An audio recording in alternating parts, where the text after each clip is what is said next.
everyone knew coming into this series, when you look at the Warriors lineup, that you could be a featured part of the Lakers attack. What do you think allowed you to be so effective tonight?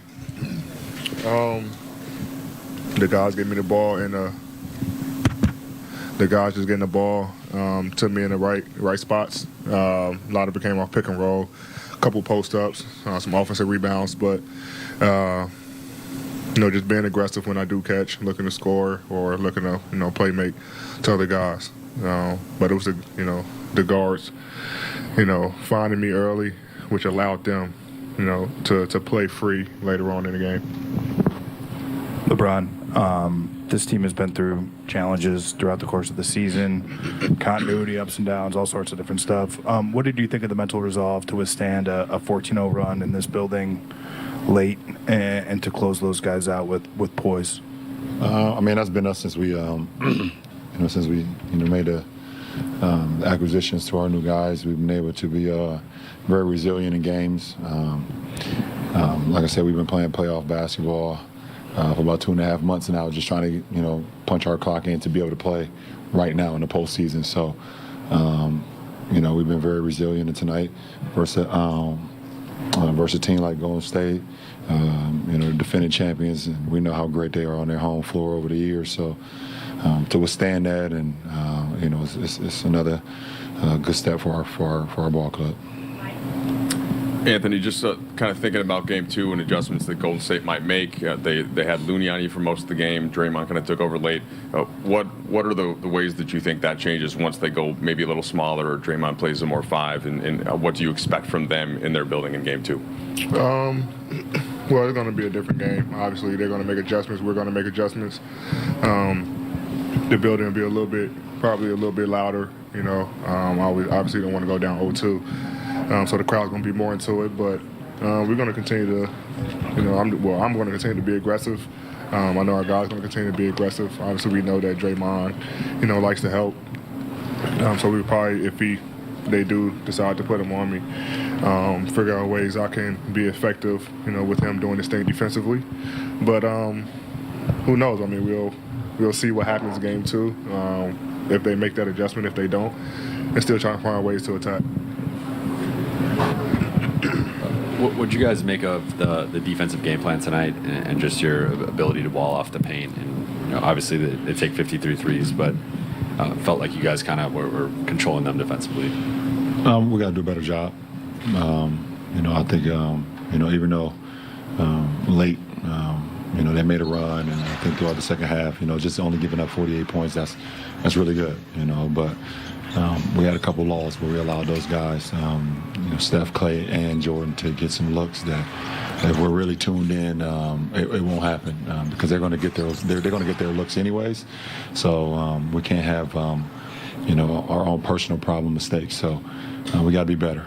We We love the game plan, but we got to be better as the guys on the floor. Yeah, AD, as much as you've dominated in the postseason, do you feel like you're proving people wrong, or does that matter to you? It doesn't matter to me. I don't care what no one thinks. Only, the guys in the locker room, coaching staff, it's only opinions that I care about. Other than that, I just go out and play basketball, try to do what I can do to help the team win. Opinions outside the locker room, what guys say, guys think, is irrelevant to me.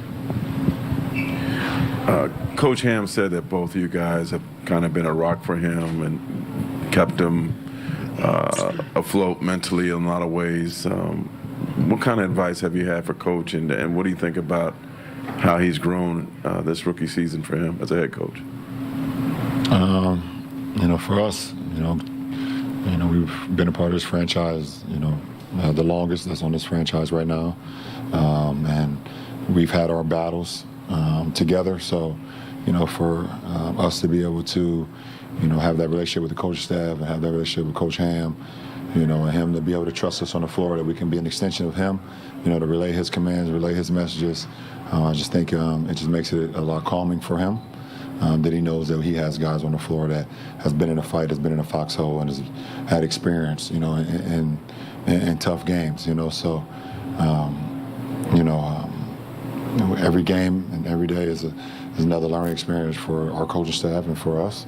And we just try to, make it as seamless as possible when we step on the floor with the game plan that they're giving us.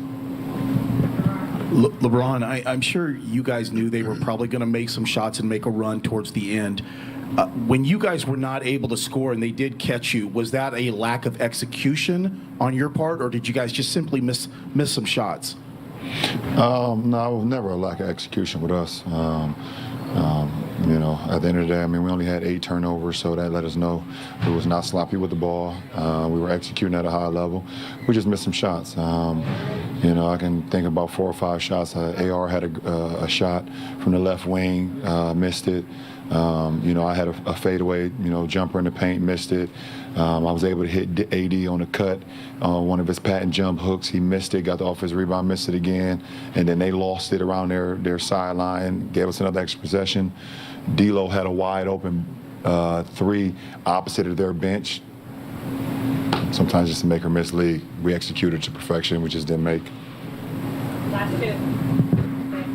LeBron, I know both of you guys aren't too statistically inclined at this time of the year. It's just about getting the W. But you had the 2020 last round.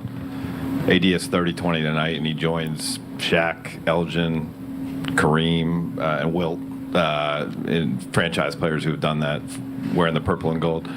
What is that? How does that encapsulate, like him joining a list like that? What he's doing for your guys' team right now? The Lakers franchise over the years, over the course of their existence, has always had dominant big men and dominant guys that have been a force at the rim, and that's why their jerseys are in the rafters. And AD will be up there when he's done playing, and the number 3 will be up in the rafters, and he continues to show why he's one of the best players that we have in this league, and and for us, it's just a treat for us to be able to have such a dynamic player that can, not only go out and get you 30 and 20, but also command the paint defensively, can switch out the guards, and also give you 5 assists as well.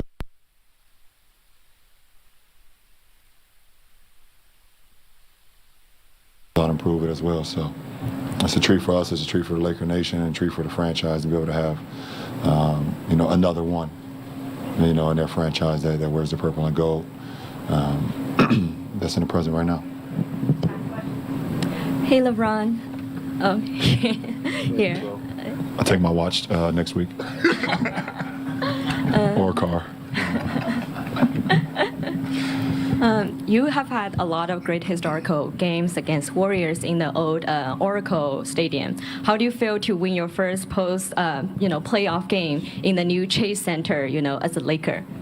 Well, it's always great to win in the postseason, no matter where you are, no matter who you're playing, because it's very difficult to win in the postseason. So, like I said, like you said, I got a lot of history in Oracle, and a lot of battles in that, in that arena over the years. So it's definitely a different feeling walking in here into a postseason game, being in the Chase Arena now, like you said. But that Warriors and that GS and that those colors that hasn't changed, and so my focus and my respect for them hasn't changed as well. And it's just an honor to be able to play this game at a high level, play with other great players, and then also look on the other side and see other great players, and you be a part of something that's historic, something that will last